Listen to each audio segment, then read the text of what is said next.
Bonjour à tous et bienvenue dans ce deuxième épisode format long sur YouTube en lien avec des pathologies ostéo-articulaires ou en lien avec la médecine du sport. Donc aujourd'hui, je vais vous parler des entorses de cheville et plus particulièrement du point de vue médical. Vous avez beaucoup sur les réseaux des points de vue de rééducateurs, de kinésithérapeutes. Évidemment, c'est la majeure partie du travail va venir de leur côté. On va voir ici qu'est-ce qui est intéressant sur le plan du diagnostic. Si ce dont je vais vous parler vous intéresse et que vous voulez voir plus de vidéos de ce genre, n'hésitez pas à vous abonner, à liker et à partager le plus largement possible. On va évoquer ici donc l'entorse de cheville. J'aime bien dire les entorses de cheville.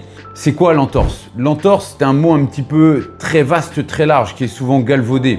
En fait, c'est un mécanisme de torsion. Je vous ai pris une cheville qui est ici un petit peu vieille. Le mécanisme de torsion de la cheville, selon quel est ce mécanisme, on va avoir des diagnostics différents. Donc la première chose qu'on va demander en tant que médecin au patient, c'est comment a tourné votre cheville. C'est parfois très difficile parce que c'est parfois aller très vite, au ski, au tennis ou ailleurs. On ne se rappelle pas si elle a tourné plutôt comme ça, ou comme ça, ou comme ça. Mais pour nous, c'est très important. Parce qu'effectivement, selon comment a tourné la cheville, l'étirement ligamentaire, parce que c'est de ça dont s'agit une entorse, c'est qu'en tournant, on va étirer les ligaments qui relient donc un os à un os. Ce ligament, et selon son degré d'étirement, va s'étirer, voire partiellement se rompre, parfois rompre complètement. Dans la plupart des cas, l'entorse classique, vous voyez, c'est quand vous tournez le pied comme ça, vous marchez sur un trou et hop. Et dans ces cas-là, vous imaginez que s'il y a des ligaments sur le côté, ils vont venir s'étirer. Donc c'est ceux-là qui vont venir être étirés. Mais il y a plein d'autres ligaments dans la cheville et dans le pied. On peut avoir parfois la partie médiale interne. Très souvent, quand la cheville va tourner plutôt comme ça, c'est plus rare. D'accord ? Vous pouvez avoir également des atteintes du médio-pied. Vous voyez, il y a plein de petits os dans le pied et on peut avoir l'articulation, vous voyez cette ligne ici, qui est l'articulation de l'isfranc. Et ici, l'articulation de Chopard, la ligne un petit peu plus haut, ce qui sépare les différents étages.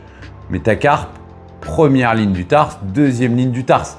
Si jamais la cheville a tourné comme ça, vous voyez que là, c'est pas vraiment la cheville, mais c'est au milieu du pied que ça vient se passer. Donc, le traitement ne va pas être le même selon la lésion, selon l'étirement ligamentaire. Vous avez compris qu'un ligament attache un os à un os. Imaginez une corde attachée sur du placo. Si cette corde et le ligament, vous tirez sur le placo, soit c'est la corde qui vient si le placo est solide, c'est le ligament tout seul, donc c'est l'entorse classique, soit le placo vient en entier avec et c'est le ligament qui emporte l'os avec.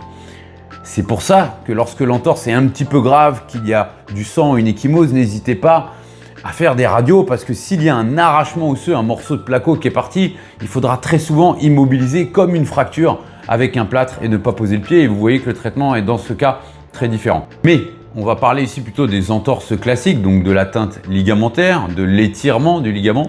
Selon que le ligament est juste étiré ou rompu, ce qui va surtout changer, c'est le délai de retour au sport. Parce que fondamentalement, le traitement va être le même. Il y aura une attelle qui va dépendre de la gravité de cet étirement, 2-3 semaines, attelle plutôt souple en général, sauf parfois dans des atteintes de l'articulation de Chopard où on n'hésite pas à mettre une grosse botte de marche parce que c'est une articulation qui cicatrise très mal. Mais en général, il va y avoir une attelle et puis une rééducation très précoce. Et le délai de retour au sport sera décidé conjointement entre votre médecin du sport, votre kiné, pour savoir si ça va être 2 semaines, 3 semaines, voire 6 à 8 semaines pour les entorses très graves, avec une rupture complète parfois du ligament et une altération complète de la mobilité, de la proprioception de la cheville.